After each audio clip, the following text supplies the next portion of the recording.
Hi, good morning. My name is Reggie Bray. I'm an operations section chief with Pacific Northwest Team 2, and this is the operational update for Saturday, June 4th. Start over just overnight, really quiet. There was a little bit of activity along the 518 corridor, well within the black, which is right in here. Just had resources there looking at some trees and stuff that were on fire inside the perimeter. No concern. For today, we'll start over on the southwest side of our zone, near the zone break with the south zone, just south of Penasco. We are continuing to look at contingency lines to tie in off the Santa Barbara Road down toward the Pecos Wilderness. Crews are in there starting to build control lines, and then we continue to scout some lines down toward Rio de la Truchas, down south of the monastery to tie into the Borrego old fire scar there.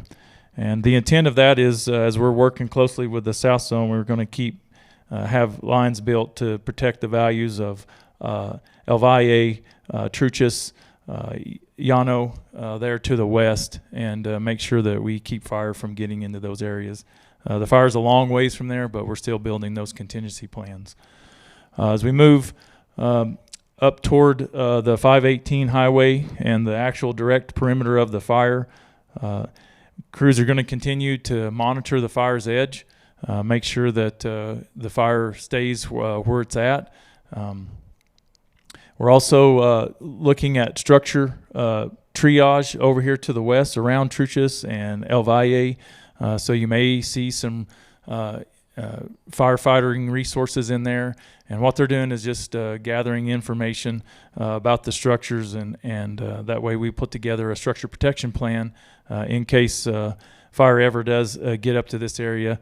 The benefit of that is also that in the long term, those plans will be in place, and the local unit, any other fires that start in those areas, they would have that to reference, and really help firefighters when they start to protect those homes out there.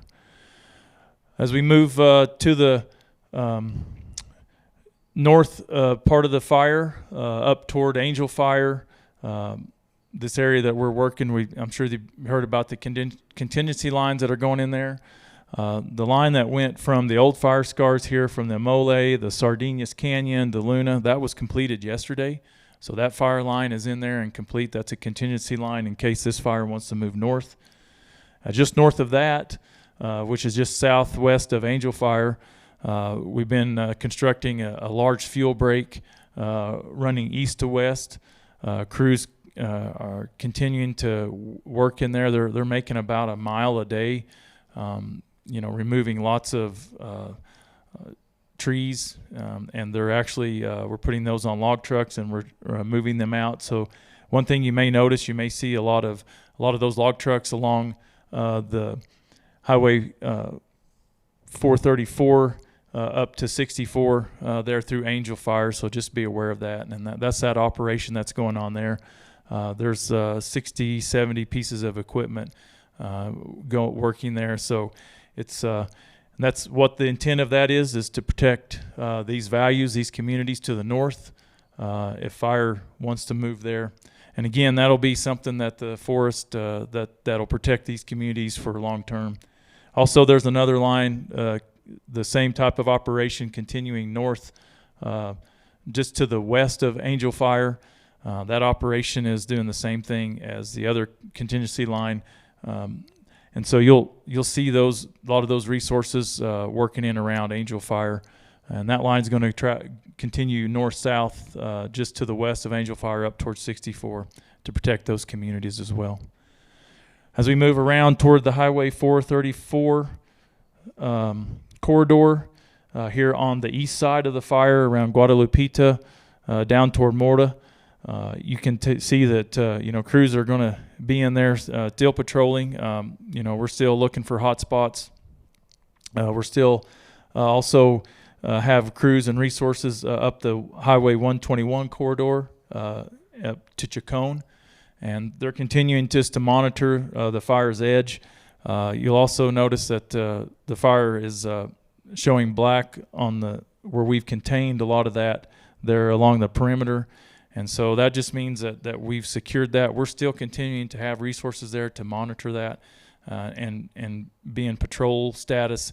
But you'll also start to notice that we're starting to pull some firefighting equipment like hoses, pumps, things like that. So you'll begin to see those firefighting resources around maybe some of those structures, some of those homes there where they're doing that type of work. The other thing that we're really looking at is the repair of the suppression actions that's taking place over here. So we've established a repair group, and you may be contacted by some of the resource advisors or some of the firefighters there that are in charge of that type of work. And what they're going to be doing and looking at is any type of dozer line, hand line, anything that was done from for an action to suppress the fire. We're going to go in and try to repair it. And so what we've been doing a lot of chipping along the 442 road. These dozer lines, where we can, we're starting to get equipment and starting to put a plan together to take care of all that repair, fix those lines, put water bars in so that we can minimize the impact to the land there around the homes, around the structures, and start to get that repaired. The other thing that we're really focused on, today and continues to be our highest priority is any new starts, any initial attack, any new fires that might start within the area that we're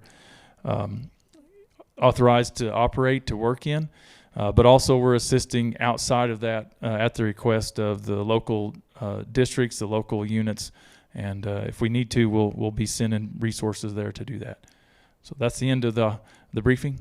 Thank you and have a good day.